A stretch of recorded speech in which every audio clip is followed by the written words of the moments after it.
உசிலம்பட்டி தொகுதி real estate தொழில் முனைவோர் முன்னேற்ற சங்கத்தின் சார்பாக தற்போது உசிலம்பட்டி தொகுதி எம்எல்ஏ விஜய் அவர்களை பார்த்து எங்களுடைய பகுதியினுடைய கோரிக்கையை கொடுத்திருக்கிறோம்.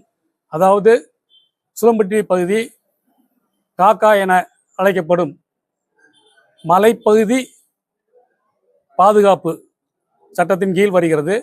அந்த சட்டத்தை நீக்கினால்தான் பிளாட் அப்ரூவல் வாங்க முடியும் என்ற சூழ்நிலையில் உசிலம்பட்டி பகுதி மக்கள் மிகவும் சிரமப்படுகிறார்கள்.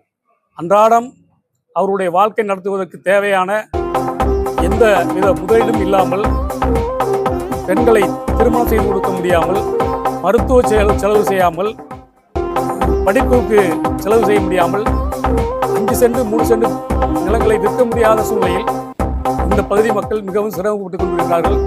இந்த காக்காவை நீக்க கோரி நமது அரசுக்கு கோரிக்கை மனு கொடுத்துள்ளோம்.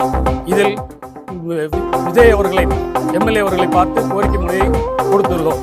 இந்த கோரிக்கையில் நிறைவேறினால்தான் எங்கள் பகுதி சுவிச்சமடையும்.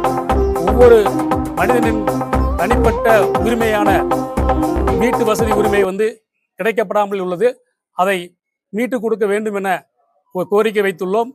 இதற்கு முந்தைய ஆட்சியில் கொடைக்கானல் பகுதிகளில் முழுமையாக மலைப்பிரதேசங்கள் முழுமையாக தளர்வு அளிக்கப்பட்டது. அதே போல நீலகிரி மாவட்டம் ஊட்டி, குன்னூர், ஏலகிரி, ஏற்காடு, மணிமுத்தாறு, தேனி ஹைவே போன்ற மலைப்பகுதிகளில் எல்லாம் தளர்வு கொடுத்து வீட்டு பிளான் அப்ரூவல் பெறுவதற்கு தளர்வு கொடுத்திருக்கிறார்கள். அதே போல எங்கள் பகுதி மலைப்பகுதியே இல்லை, தரைப்பகுதி, கிராமங்களை உள்ளடக்கிய பகுதி, வறுமை கோட்டிற்கு கீழ் உள்ள பகுதி. இந்த பகுதியில் காக்கா என்ற ஒரு சட்டத்தை ஏற்படுத்தி மக்களை வாட்டி வதைக்கிறார்கள். இதை நீக்க வேண்டும் என்ற கோரிக்கையை எங்கள் கோரிக்கையாக வைத்துள்ளோம். எம்எல்ஏ ஏற்கனவே இதுபோல மலை பிரதேசங்களிலே இந்த காக்காவிற்கு தளர்வு அறிவிக்கப்பட்டதனால் இதை நான் சட்டமன்றத்தில் தெரிவித்து, அமைச்சரிடம் தெரிவித்து, 1 மாத கால தவணைக்குள் நீக்கி கொடுப்பேன் என்ற ஒரு நல்ல செய்தியை எங்களுக்கு சொல்லி இருக்கிறார்.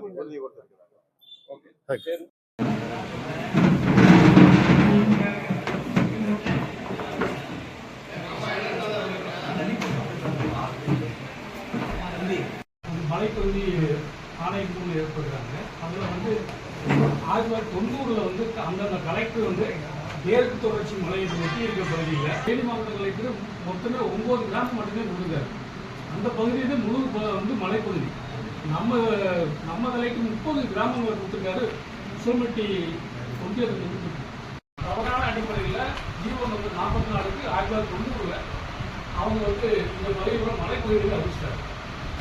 இப்போ அதை அதுவாடிக்கு இருந்ததுல 2090 லிஸ்ட் போட்டாங்களோ அந்த பகுதியில் பூரா பதியக்கூடாதுன்னு போட்டு விட்டாங்க. இது 2026 2வது மாதம் கொடுத்துருக்காங்க.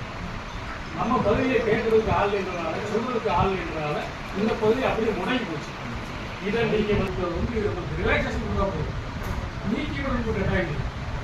நம்ம வீட்டு வசதி மற்றும் ஊடகத்துறை வளர்ச்சி அமைச்சுக்கிட்ட சொல்லி இந்த பகுதியை எடுத்து விடணும், தளர்வு வாங்கி விட்டா போதும். நீக்கணுன்ற கூட கட்டாயம் இருக்க நமக்கு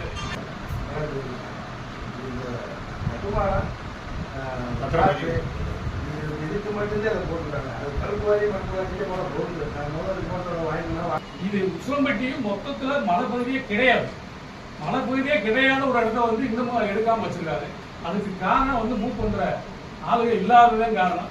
இப்போ ஒரு ஆட்சி சரியா மூவ் பண்ணுறதுனால உங்களை அடிய உங்களோட பெரிய தொழில் இந்த ஊர்ல இருக்கிற